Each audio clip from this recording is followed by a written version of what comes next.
Hi, and welcome to another edition of Dream Talks. I am super excited to share a very special friend of mine with you all today, Kristina McCarty. Hey, Kristina, how are you? Hey, I'm so good. How are you, John? Good, good. Thank you for being on Dream Talks. Um, Kristina is the founder of Unlocked, a dear friend of mine and a trusted voice in my life. And she's also the co-host of a new series that we're going to do called Love and Dreams that we're very, very excited about. So that's going to be coming out soon. We're going to have the official launch of that on Valentine's Day. You'll be able to come on in place of our normal live dreams time slot. You'll be able to come on with love dreams and talk about dreams that you've had about maybe you feel like God is trying to tell you who your spouse is, or maybe you've had a dream about an ex or your husband cheating on you, or you can be married, you can be single. It's not just for single people. It's for anybody that has relationship based type of dreams, particularly of the romantic kind. But it can be anything, because what Kristina does, and I'm going to ask her, and we'll get into it a little bit more to kind of describe in detail what she does. But she does emotional transformation. She does heart healing. And so her and I have worked together with her dreams, with my dreams. And it's interesting when we unpack a dream, God will show her very distinctly something that he's putting his finger on. So it's fun when we work together, isn't it? Oh my goodness, it's a blast. I've had so much fun partnering with you in that realm. Yes. Well, how would you describe Unlocked? Unlocked. Oh, Unlocked is my baby among my other three cubs that I have. Unlocked is focused specifically for women. It's designed for women who want to connect to their original design, want to connect deeper to themselves, to the people around them, but more specifically to God, to really deepen that relationship and really become masters of their heart in the sense of being able to master their emotions and connect to the deepest, truest parts of them to be the godly, powerful woman that they were designed to be. Wow, that's amazing. I mean, that's just there's so much that you said there. That's absolutely incredible. And this, by the way, is um, this is her branding right here. And by the way, you can reach her at Instagram at the period heart unlocked and at www.heartunlocked.com. And we'll show that again before the end. So if you don't catch it right now, that's okay. But how did you get into doing what you're doing? Because I know you, so I know that you're also just this incredible woman in the corporate world too.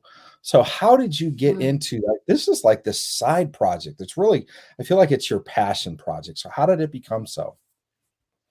It is. It is something that I'm incredibly passionate about. And it really came out of my own personal journey and my walk. And it started many, many years ago where I had a lot of breakthrough in my life. I felt like I was very mature in my walk with God. I experienced Him in many different ways. And while that was all true, simultaneously, I realized that there were parts of my heart that still were not connecting to Him. And I wasn't showing up in life in the ways that I wanted to the depth that I saw other people. And so I had seen, gosh, probably over 15 different therapists. I had done SOZOs, I had done deliverances, you name it. I was probably in that seat.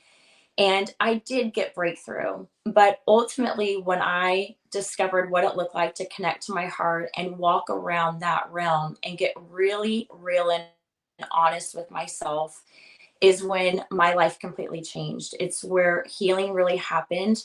I felt like real, deep, authentic connection with Jesus happened in my life, connection with the people that I loved. And I began to show up as the feminine, powerful woman that I knew that I could be. I just didn't know how to get there. And so, from that place, when you begin to have breakthrough and step into that level of authority, it's very natural to want to give that away. So, I found myself having conversations with other women or sharing what was happening in my life. And that ultimately turned into a small little business where I began coaching people, men and women, because it's not gender based. we all have a heart and we all have to know how to engage in that realm. It's where Christ has chosen to dwell with us. It's where he communes with us, but it's the place that I felt the most disconnected from. And I realized that, there were other people in my life who had led me to that place and how to guide me and teach me. And so I wanted to give that away. So naturally I was doing that. It's just a small business, one to one. And over the years, I've just seen it grow. And God began just to plant seeds in my heart of what it would look like to reach more women. I was given a prophetic word that I would help with him transform the lives of 1 million plus women. And just that number alone, I think feels big. It feels like a God dream, but he began to give me kind of the blueprint of what it would look like to go beyond the one-to-one coaching and how I could give something away that could reach more women. And ultimately, I think my biggest passion in life is to see families restored, to see women walking in their true femininity and in their power, but not in the absence of men. And so I want to see women choose great partners and be incredible wives. I want them to be content in their singleness. I want families to be powerful. I want us to lead well in motherhood. And so I just want to see a movement of brave, powerful, feminine women who are just laid down lovers of Jesus. And I know that this all begins when we learn how to connect to our heart and navigate that realm. And so my heart in all of it really is just to give it away. And that came out of my own journey. Wow. That is incredible. If everybody got that, it would change the world. It would restore marriages, families, it would shift culture. I think a lot of what ails society and even what we're seeing in America today would be adjusted and forever changed for the positive if this was accepted in mass. I mean, just even reaching 1 million women. I mean, that is incredible. What a goal. Yeah, it's not my goal, it's God's goal. And I know that, he can exceed that. And it's really not about numbers to me because, I just found like it's so overwhelming when you see one life change. And I'm not talking small transformation, I'm talking life changing. It literally changes the trajectory of their life when they connect and commune with Jesus in a real way. I've seen so many people in and out of ministry, just in their normal lives, the day to day, the school moms, the single, college women who know so much truth in their mind, but they are not embodying that in their heart. We are not walking in all that we are called to be. And when you see a woman step into that and you see it shift her entire life, you can't help but come alive in that and get so excited. It's like, when Heidi says stop for the one, like I would do it for the one because someone did that for me. I mean, this work it's transformed my life. I've become a different mom. I'm a different woman. I have different eyes now for the man that I'm going to marry. I'm content in singleness. I would say that I'm thriving. And that's not by my own doing. That's, through surrender to Jesus. But that came from me really getting real and honest and sinking into this heart realm and asking myself the tough questions and facing my pain, facing the beliefs that not my head knows, but that my heart really believes. And there's a difference between what we believe in our head and what we believe in our heart. And it's taking that 12-inch journey that brings so much transformation in our life when we know how to let love in there and surrender. Wow.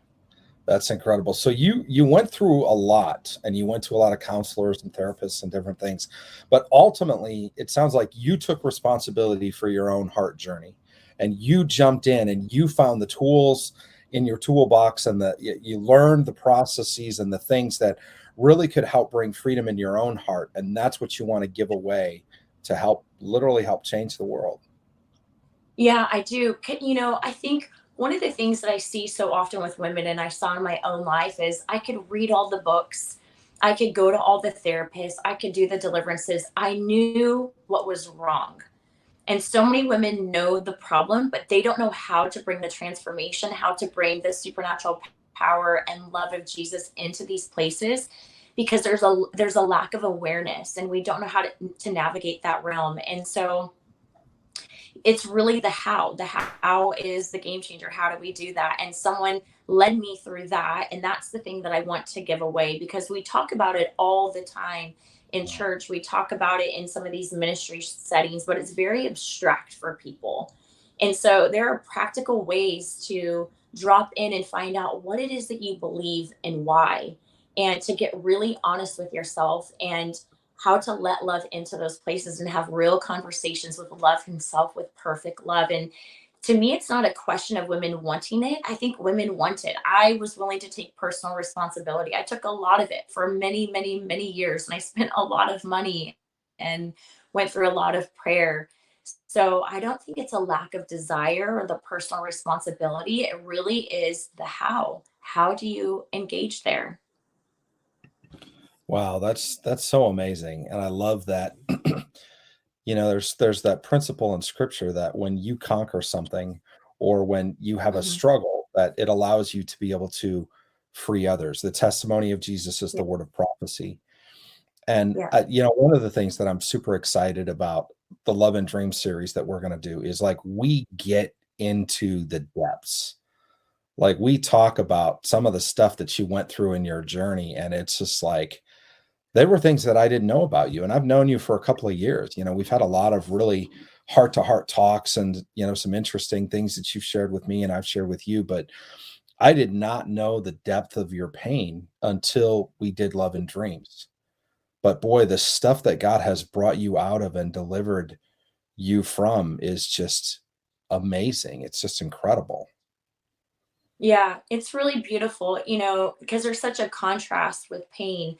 But, I think pain is one of those things that when we're able to learn how to commune with love and bring love inside of our pain and face it and not be afraid of it and not feel like it's going to take us out, that is so transformative in nature. And we can't spiritually bypass those things. We have to learn how to go and sit, and the way that Jesus wants to sit with us and bring us rest inside of our pain is key. And it's a very practical tool that I'm not seeing applied as it relates to the matters of the heart that really affect every area of our life.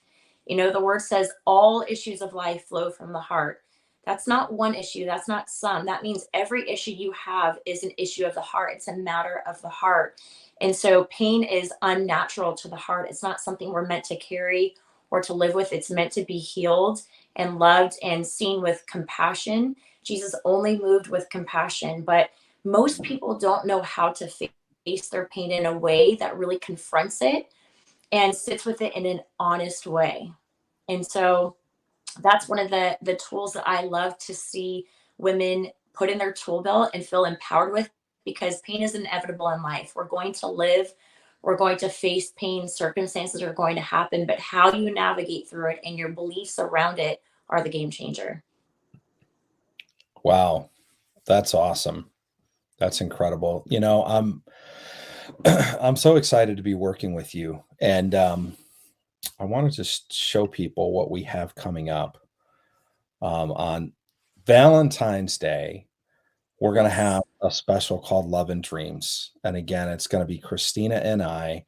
I'll be interpreting dreams, and she interprets dreams too. Like she can hear the voice of the Lord, and God guides her, and the Spirit leads her. Um, and even as we unpack a dream, she can say, "Ooh, God is highlighting this. When did you first believe that? Or what's the root cause of that? Or how did that come in?" And she asks these very deep and compelling questions like, what is love saying? Or how does God show up for you in this place of pain or trauma? And it's fascinating the work that you do, because I think it really, I mean, not to be a cliche, but it really gets to the heart of the matter. I mean, you go right into the root, to the first time that somebody believed a lie, and you reach in there and you pull that out and you bring freedom in such a powerful way. Yeah. Yeah, thank you. I've learned a lot in my own life facing my own pain, what works and what doesn't work. And I think one of the most beautiful things to witness is that through that experience, people really do discover perfect love. They've Hmm. known him, Jesus, in their mind for a long time. But when you bring him into these really vulnerable, sacred places of who you are, the truest parts of you, and he not only loves you and you feel that compassion come in and you match him in that oneness and you mirror that same thing to yourself, you can't help but fall more in love with him and feel Yeah. more dependent on him and more secure in him. And that's the thing that people don't realize through this work is it really births laid down lovers of Jesus, that and it's so real and authentic. I see, unfortunately, so many people who talk about him, and I just know I can feel it. I can feel that so much of that is head knowledge and it's somewhat superficial. They're great ideas, but until you commune with him in your heart and you bring him into these places, it just naturally flows out of you. You know, it says rivers of life flow from the heart and rivers of living water flow from the heart, and it's like this thing just unlocks, the floodgates open in your heart. I remember being so intrigued by people who loved Jesus. I loved him. I had a whole history with him, but there was a dimension and a depth of passion that I saw some people have for Jesus that I could not connect with and I didn't resonate with. I was hungry for it. I wanted it and I strived really hard for it. But when I started to do this work, it was like I met the real man himself. And it naturally came out of me. And I'm seeing women do this same thing where they've had these blocks or they've avoided asking him certain questions because we project so much of our own experiences from the past, whether that be our dad or our mom, onto the face of our creator. And we unconsciously do that. We don't even realize that we're doing that. But when you strip all that away and you visit with him and you commune with him in some of these real authentic places, words almost don't even do it justice what you feel. And I feel like this is part of the preparation of the bride, of a bride preparing herself to be equally yoked in love to her bridegroom. I feel like this is so much of what he's doing in a body right now, not just through Unlocked and with women, but he's doing across the world. This is just one aspect of it, but it's just amazing to watch. And I'm so grateful that I found that in my own life. I wanted it for so long, but I feel like the most blessed woman. That's amazing. You mentioned your story. Tell Yeah. us your story. When did starting as when you were a kid, and of course you were a star athlete, so you got a lot to talk about. Tell us just kind of the whole progression. What was your life like growing up, and then what was it like as in college, and then beyond, and what are some of the things that you went through? Gosh, that's a really big question. It's a great question, but you went there and we're going big. We're going to go deep and Oh, long big. and all the way back into the history. So yes, you pointed out a few things. I was fortunate. I was blessed with two amazing parents who not just said that they love me, but showed that they love me in many, many different ways. And, you know, my childhood, I would say if I could sum it up in a few words, while it was blessed, I was the kid who loved to perform for love. I was the perfectionist. I was the people pleaser. I loved to find love and connection through those means. That's how I learned to do it. And so I excelled in a lot of different areas. One of those being sports. I love dance, but I really took the path of sports, of playing softball. And that was one of the first moments, and looking back, where I can really see that people pleaser come out of me, of wanting to please my mom to choose the sport that she loved. So I laid down dance. I had to make a choice between dance and softball.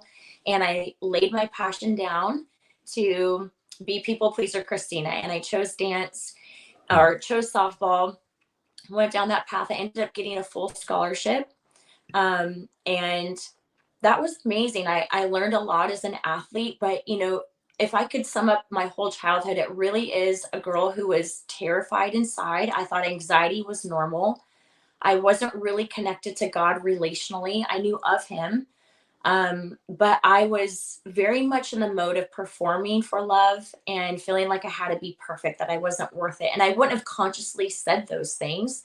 Those were all those things deep in my heart that I learned as a little girl, because no parent is perfect. Every parent loves us. And I actually think that makes love more confusing. I find with my clients, it's way more confusing when you've had a great childhood and you can't point out a lot of things. You Mm. wonder why it feels so confusing, and you have the beliefs that you do, that contrast each other. It almost feels like an oxymoron in there. And so that was much of my childhood. I went on into college. I got a full ride scholarship to play at Long Beach State. Go Niners. That was really fun. And I had a younger brother, and we were going through some things with my younger brother at the time. And my mom decided that we should go to church. And so off to church we went, and I started to experience God and learn about God. I didn't have a moral compass, so I was engaged in activities, that the typical young girl who doesn't have the moral compass was involved with. Was Well, that's dating kind a of vague. boy. Huh? That's kind of vague. I think we want to hear the good, the bad, and the ugly. You got to Okay, tell yes. what you were doing. Yeah, so my only moral compass at the time is you get married and then you have babies. Mhm. So just don't have babies before. Mm. So that was my moral grid. And I was dating someone in college at the time. I actually was engaged.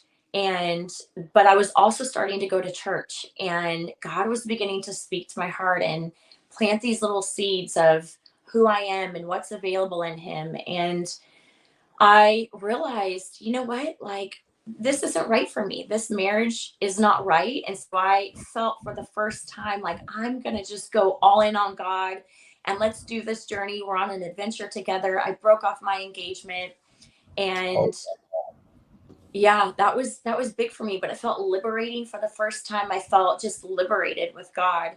And a couple months later I found out that I was pregnant, and I hadn't been with anyone else. I was living at home at the time. I had graduated college, and there was so much shame and hiddenness because I didn't know how to communicate that. That perfectionist and performer in me just wanted to hide. I knew that I had messed up. And so I just wanted to make it right, make all my problems go away. Let's make it right. So we talked about potentially getting married, and that plan quickly changed. And when that changed, I spiraled, and all of my triggers hit, and all of my codependency came out. I became the woman who was just desperate, desperate to get this man back. I think I probably called him 50 times in one night. I'm not crying. This is my eyelash, and that's okay.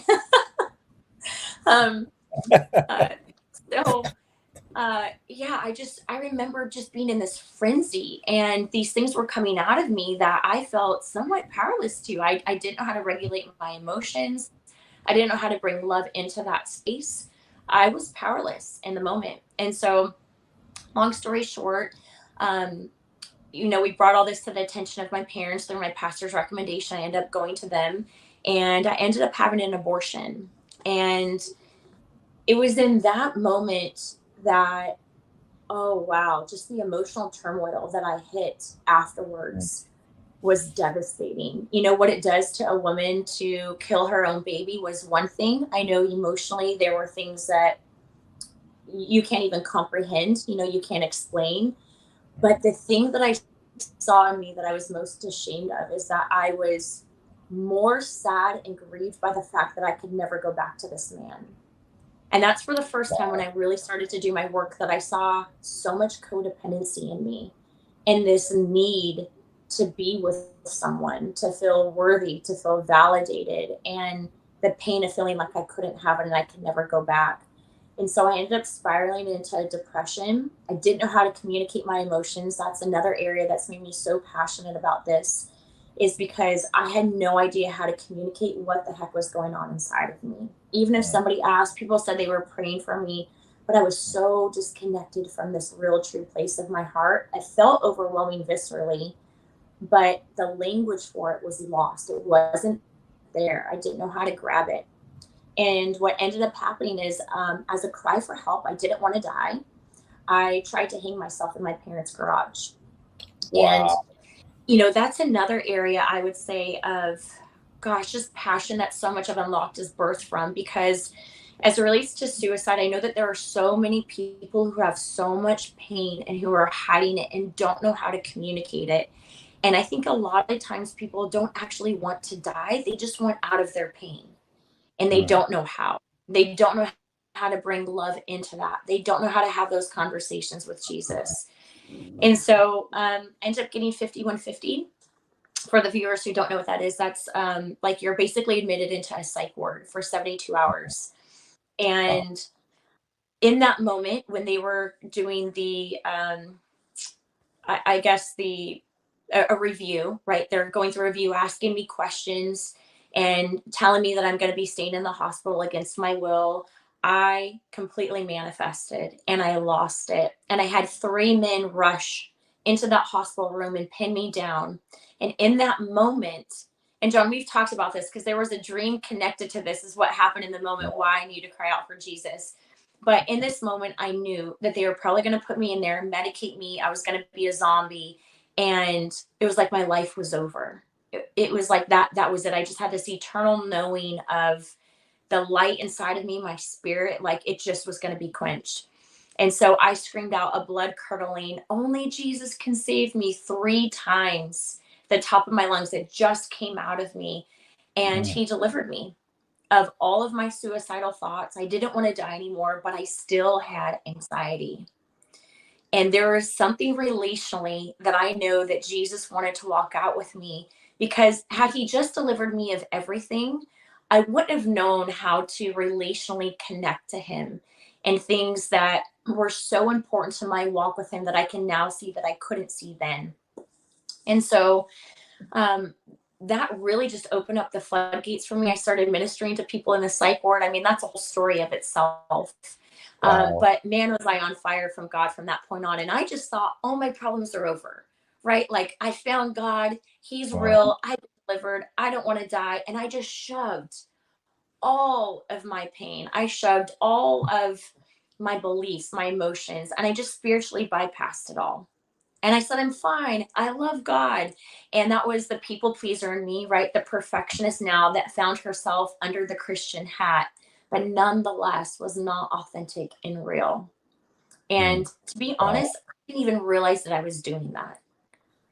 It took so much work to even understand that those were the motives of my heart. And the motives of the heart are everything. So, So, I mean, wow. Talk about a journey. I mean, we know that, people have trauma, they go through abuse, or they have this or that, or ex-husbands or things. But man, from breaking off an engagement to having an abortion to attempting suicide to ending up in a psych ward, like talk about a dark night of the soul. Holy cow. it was, That was all in a matter of months too, that all that happened, right? yeah, yeah, it was. It was a wild ride. And God did so much during that time. It was a beautiful time, and it also was a really painful time. At the same time, I feel like he meets us in the fire. Like our greatest Mm. encounters with love are inside the fire, which is why I love to go and face pain, because it's, inside that fire. Oh, we encounter these places that we can't encounter inside of pleasure. And we learn about him and things of his nature and things about us inside pain that we can't learn inside pleasure. So yeah, it was intense. It definitely was a pillar in my life. And again, kind of became a foundation to me really understanding and having so much compassion for people who are battling or struggling with those same things and feel stuck. Wow. That's an athlete and a mom of several athletes. One of the things I know about Christina is she loves to work out. Like Yeah. it can be Sunday night at 10 o'clock. If she hasn't gotten it in, she'll be there flexing, and she'll take a picture and put it on Instagram like nobody else in the gym. And she's in there getting it done. And the amount of weight that this lady can push, I'm telling you, she is fierce. And I love that core value that you have, like run towards the fire, like Mhm. press into the pain and work through it. Yeah. It's a huge core value of mine. And not being able to do that was the thing that led to so much destruction in my life and led to so much unnecessary pain, because I found that I was avoiding pain. I was avoiding my real authentic voice. I was avoiding pain. And for me, that looked like getting disconnected from love and disconnected from people and from God. And, when we learn to let Jesus into those places inside of chaos, and we can find rest inside of pain, we become unstoppable because there isn't anything that we can't face. And so it was interesting in the journey. I missed a big chunk, but we don't need to go over it. But God had done so much in my life during this time of getting me emotionally healthy and connected to love, and really feeling like he and I were in the driver's seat of my heart, and I was leading my emotions with him. And I could go into those places of my heart and not be afraid. And there was one day where, well, I had gone on a 6-month dating fast. I had ended this one relationship after my divorce and dealt with all my codependency. I mean, I just went all in. It was a wild ride. Faced all my pain. I sat with it, all the discomfort, everything that was uncomfortable that I was avoiding, conversations with God that I didn't realize that I was avoiding. I had, and I feel like there was a day where I felt like Wonder Woman on the inside. I felt like I was unstoppable, so strong. And the Lord spoke to me and he said, I want what I've built on the inside of you to reflect on the outside.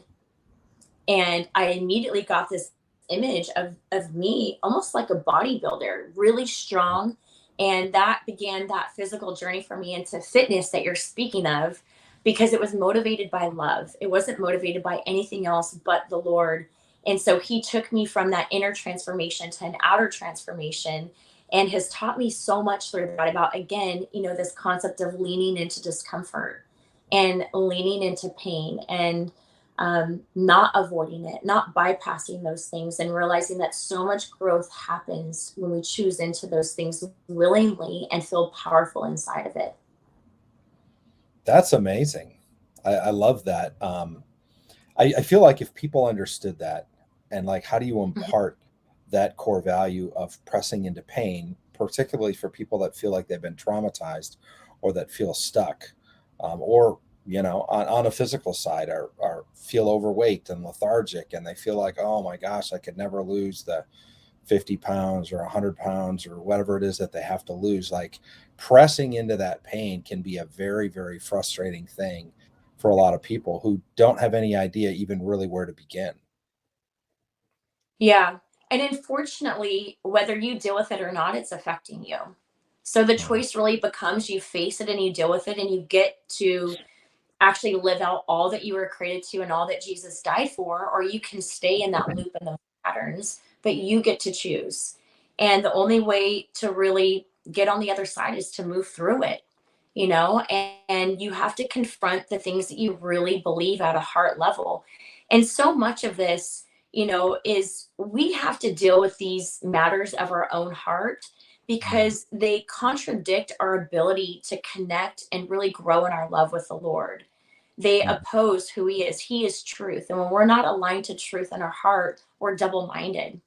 And so we have to come into alignment with that spirit, soul, body. And when we do, and we're walking with him in oneness with internal integrity in our belief system, I mean, there isn't anything that we can't do with him.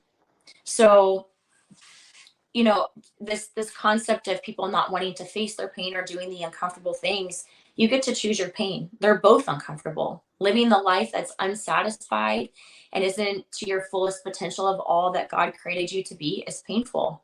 Mm, Staying in true. those same patterns is painful and uncomfortable. So you get to choose your pain. Well, let's go back out just for a second. So you had a pretty normal childhood growing up. Yeah. You were a superstar in college. And then right Yeah. after that was when you were engaged and you went through that whole dark night of the soul. And Yes. then, so what happened after you got out of the psych ward, and like what progressed to where you are now? You were married at one point. Yes. So Yeah. tell And us about, so that, about that whole situation. yeah, so much of that was, again, Christina thinking, I've been delivered. I'm great now. I found God. I'm perfect. Nothing's wrong with me. And I'd seen a Christian counselor for, a little bit. She was wonderful. But, a lot of that is talk therapy. And while there's a place for that of discipleship and talking, that doesn't transform the soul. It says, be still and know that I am God. That is experiential. We have to know how to encounter him and experience him, not talk about him in our head or our thoughts. And so she was wonderful, but with where I was at, I was really good again at dismissing and shoving down and avoiding. And so I went forward. I was on fire for God, and but still just had all of these beliefs inside of me and this pain that had been undealt with. And at the core of it really is a feeling of worthlessness. Hmm. And a feeling of insecurity and not knowing who you are. I mean, they're all self concepts, they're identity core pieces of the heart, all of your I am statements. But I could tell you, I could say to you who God says that I was, but it says, as a man thinketh in his heart, so he is. Pardon me. As a man believeth in his heart, so he is. So it's not who God says you are, it's who you believe that you are. Mm. And and so from those beliefs that I carried, I ended up finding someone at church. We dated for 7 months. Wonderful man, and we ended up getting married. Pardon me, I'm going to take a sip of water.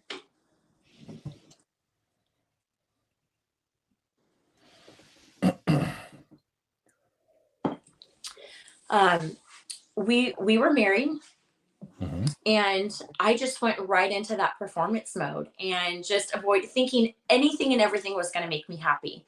You have that thing when you've not found love inside in your heart, and you don't have your beliefs reconciled to love and truth, that you're looking externally to meet all of those needs and to find your happiness. And so I tried to do that in finding a man and getting married and Mm-hmm. having kids and having the home and the car and the career. And it just began to surface where these things inside my heart began to come up that I was so ashamed of to talk about. And I didn't know how, I didn't have language for it. And I had to face those things. I had to face that reality of things that I believed, who I was, my pain. And so through all of that, ended up walking through a divorce. And my journey still wasn't over there because I hadn't fully connected to my heart. Again, this was just, you're kind of making these decisions and trying to figure things out. I kind of began there, but it wasn't until I got into a relationship, somewhat of a long term relationship, about a year and a half, that I'd had a lot of healing. But I would say my core healing, where I connected to my heart and I got into these core places of my heart where I was like, I am done with the facade of looking like the perfect Christian woman. I am done with, feeling so disconnected in my relationships. And I feel like everyone's threshold for pain and that honest conversation is different, but I hit mine.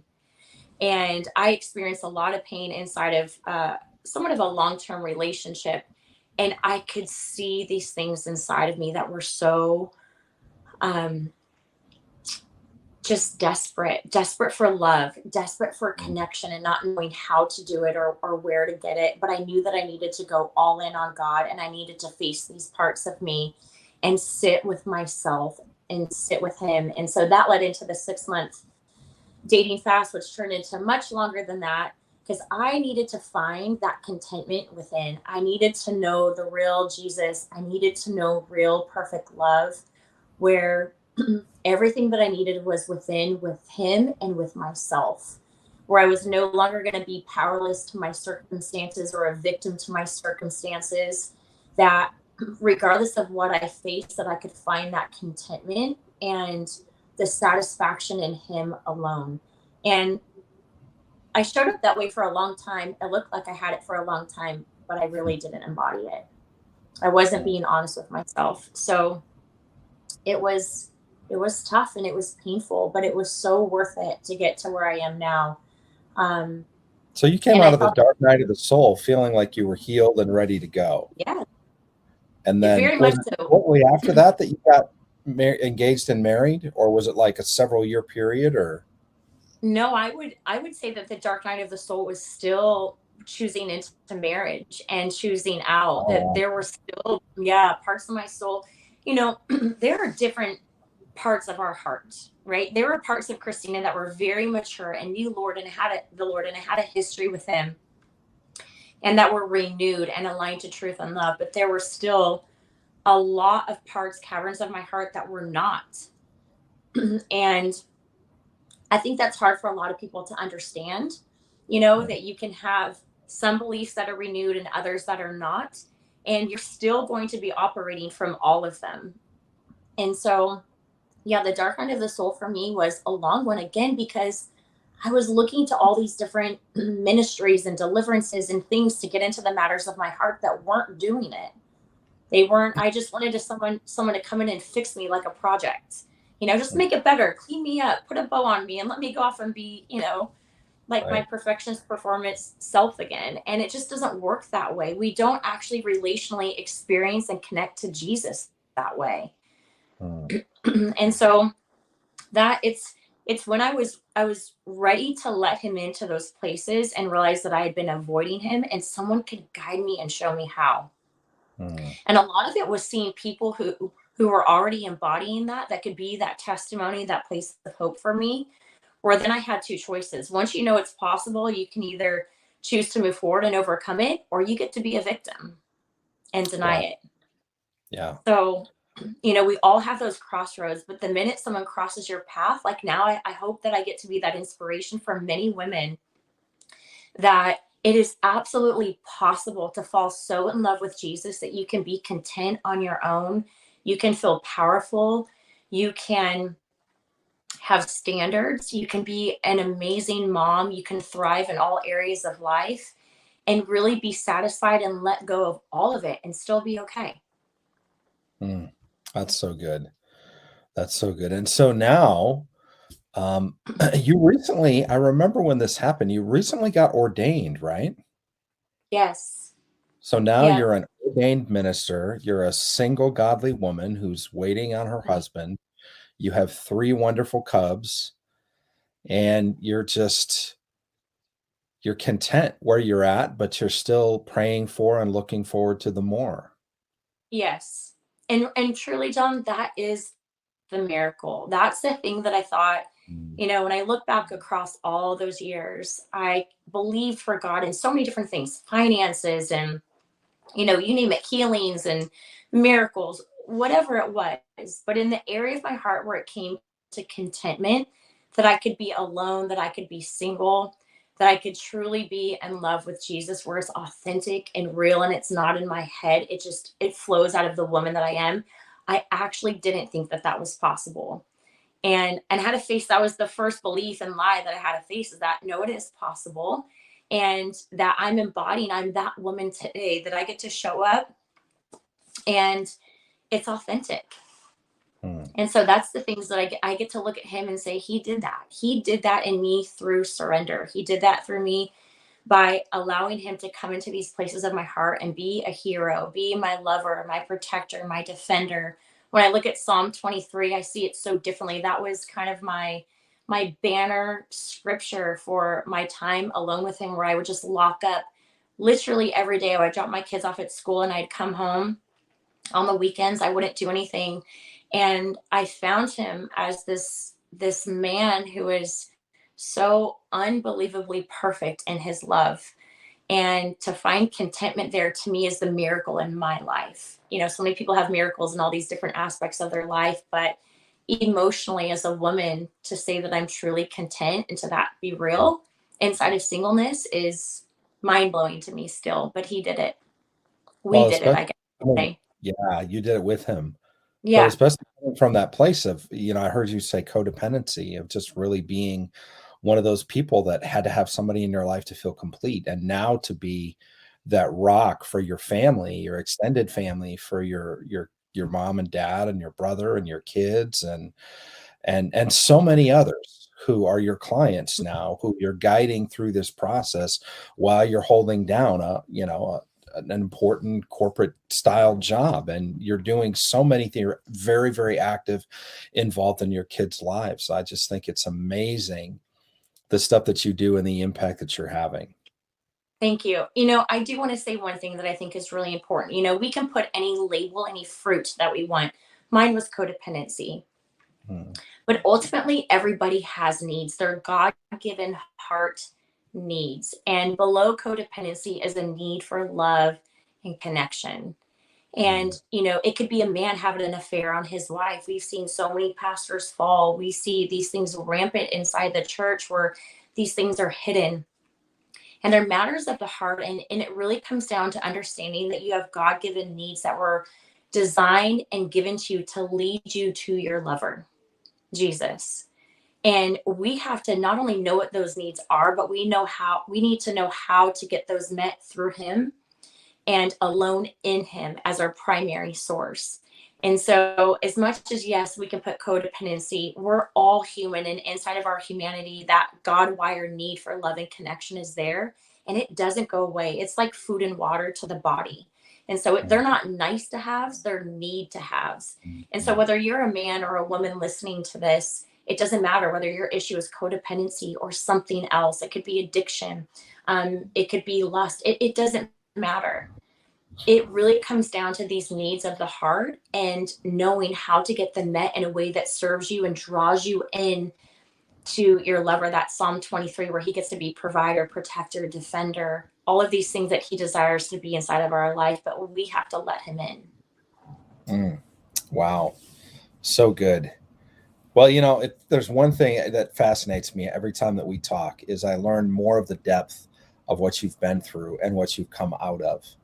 And I'll tell you what, people, if you have a heart healing journey to go on, you want to trust somebody who's literally been to hell and back, somebody Yes. who's made it out of, anxiety, the psych ward, codependency, suicide, abortion, heartbreak, wretched heartbreak, a failed marriage or a divorce, and then, the engagement that was called off. And man, one thing that I really love, because I know more of your journey than we're talking about tonight, but we really get to unpack a lot in the upcoming series, Love and Dreams. And I just really want you guys to join us for that. We're going to start on Valentine's Day again, and we're going to start with your questions. What are your dreams about love? We're going to spend 2 hours together that night, like we do for live dreams, but it's going to be Kristina and I. And we'll interpret the dreams, but then she'll be able to say, I think the Holy Spirit's putting his finger on this, or what about this, or when was the first time you felt that way? And I'm telling you, take the risk. Not only come, bring a dream, hop on, and be vulnerable and share, because I've gotten freedom in my life because of Kristina. And I'm telling you, the stuff that she's been through can lead you to freedom. But the other thing, too, is it's going to be a ton of fun, because we're going to talk about the real. Like when we go through our series, Love and Dreams, like she calls me out on a couple of things. She says, oh, wait a minute. You believe love is hard. And I'm like, gosh, I don't like that I believe that. But I mean, yeah, I think I do, and then she shares some dreams, and I'm able to unpack some of those dreams. And I'm like, well, you thought this was this, but really what God was saying was this over here. And both of us have a story. Mine's a little bit more of a morbid tale than hers was, but about thinking that maybe God was highlighting who our spouse would be in a dream. And we go there. Like I got stuck in that place. And she didn't get stuck, but she had a moment where she was like, oh my gosh, I missed it. I got to go back, and my ex, and we unpack it. We go through the dream. We talk about the situation that was happening, and we talk about the guidance that I was able to give her as a dream interpreter and the guidance that she's been able to give me. And one of the reasons why we decided to do Love and Dreams is because it was really birthed out of our incredible friendship and out of the trust that my heart has for her, knowing that she's a safe place to talk. She's been somebody that's been through a lot. She's somebody that I can go to and just be real and say, look, I'm frustrated in singlehood, or this is going on, or man, I thought this person was going to be different. And then, man, I felt like I got screwed over here. And she'll just, well, when did you feel that way, John? Well, I feel like the Holy Spirit is highlighting. What would love say to you? And she asks these powerful questions that like just drill down. But then it's fun, it's engaging, and it comes back to the place of pressing into pain and pressing into growth. And God has showed us that so many times in dreams, that he will reveal something. He will even cause a troubling dream to happen. Like, why am I dreaming about my ex that I broke up with 3 years ago? Well, probably because there's something there that God wants to put his finger on, and he wants you to get healed. Like, I think one of the most fascinating segments as I've been just reviewing and editing and getting this whole course together and working with Kristina and our whole team on what everything looks like. It's going to be a really, really special thing. But one of the favorite conversations is the conversation that we have on nightmares, where you talk Yes. about that nightmare that you had in the midst of your dark night of the soul. Like you were at the lowest possible point, and you have this dream that would trigger anybody at any regular time, but you were at like literally holding on for survival, and God hits you with this dream. But then for you to tell the story and how Papa showed up for you and how you felt Mhm. protected and resilient and supernaturally able to guide and maneuver through that situation where somebody else was kind of playing dirty and you made it through. I love that story. It's incredible. Yeah, it's still one of my favorites. And it's a core value that lay as the foundation with all of my clients as well too, that it says that we're seated in heavenly places, and it's love that is always confronting us. It's peace. It's truth that's always confronting us. And so whether that be our dream life or our emotional life, whatever that is, that he's in pursuit because he's jealous for every part of our heart. So I would say that's probably one of my favorite segments too. Absolutely, that dream was a highlight in my walk with him and my understanding just who he is as the perfect lover. Um, yeah, gosh, I feel like I get all giddy just thinking about it because he's just that good. Yeah, and it's awesome and it's fun. But guys, I'm telling you, we go there. We unpack a rape Yes. dream and we talk about God being the source of that, which is mind blowing because when you first hear the dream, you're like, there's no way that God is confronting us with these things from a place of love, from a place of wanting to Yes. see us whole and healed. And he'll confront us and trouble us with something that doesn't fit the circuits in our, but why would I be dreaming that? And I don't feel that way about this person. Or did God give me that dream? Why would he make me feel this way in a dream? And it bothers us enough to share it with somebody. And then it's that Yeah. moment that freedom happens. And so we talk about that. We talk about sex dreams. We talk about X dreams. We talk about all kinds of real stuff. We talk about this phenomenon that I've seen.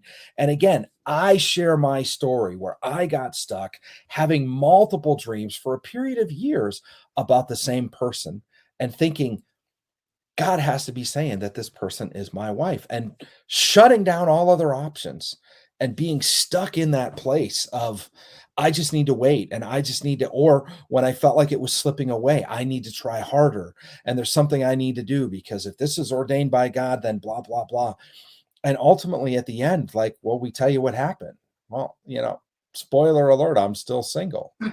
So, but it's interesting because I think there's people, and Christina brings so much wisdom on the heart side of this, where we talk about there's so many people right now that are in that place where they feel Mhm. like God has said, this person is your husband or your wife, or you're so in love with, the Sunday school teacher or the drummer in the worship band. And it's just like, I know God wants me to be, and so we've shut out relational possibilities because we feel like we have to be, and Christina challenges me on this belief that we have to be faithful to someone who's not in a covenant relationship with us. We're in a one-sided covenant relationship where we're trying to be faithful in the off chance or in the event that they come around and they actually one day wake up and be like, oh, there you are. You've been there for 3 years and I never saw you. And now I do.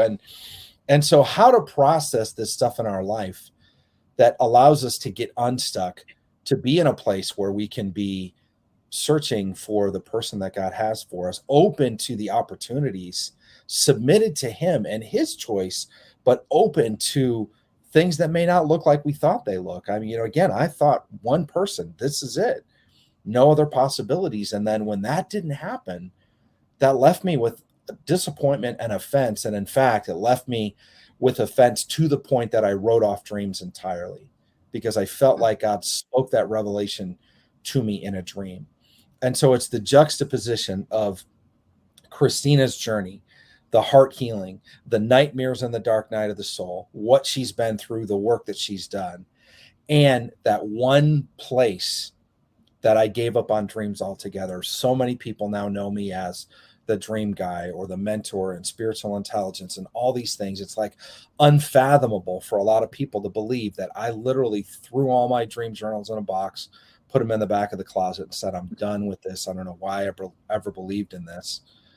But, and we go back there and we unpack it. And Kristina helps navigate through that.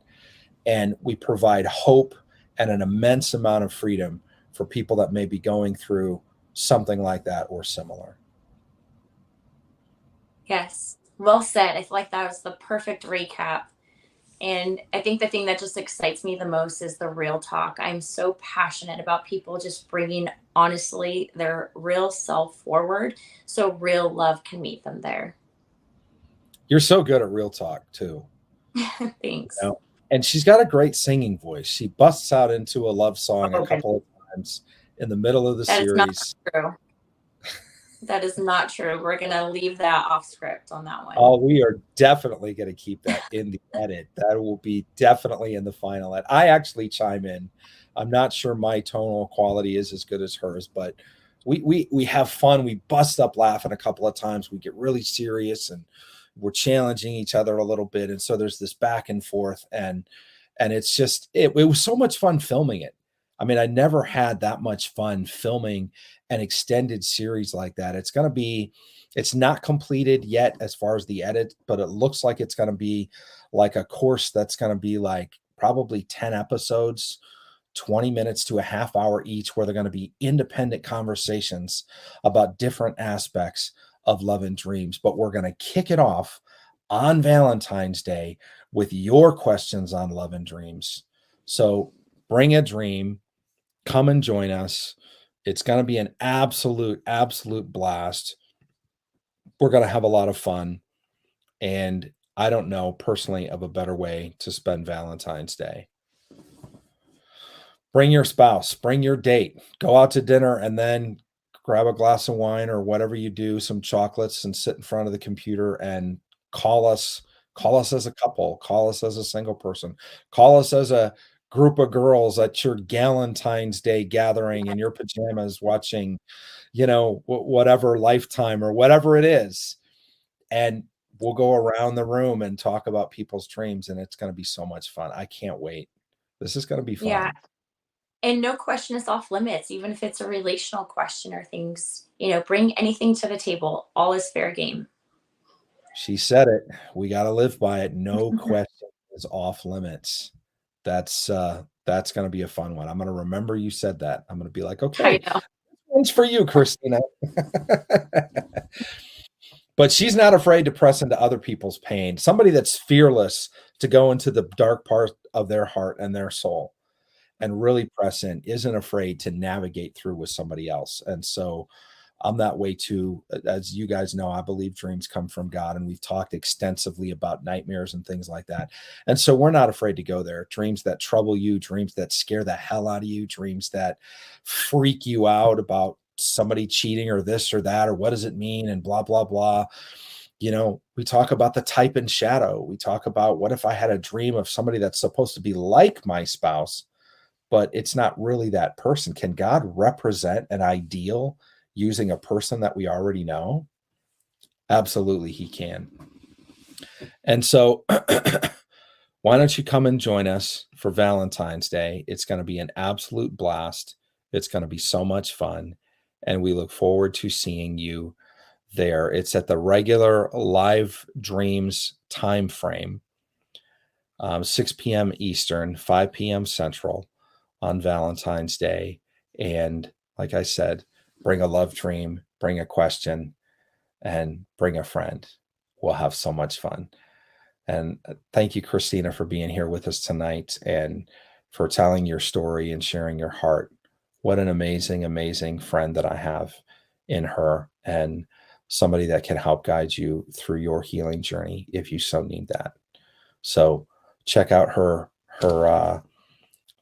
stuff on social media. Heart Unlocked on Instagram, and www.heartunlocked.com. And again, don't forget Valentine's Day, and we will see you very, very soon.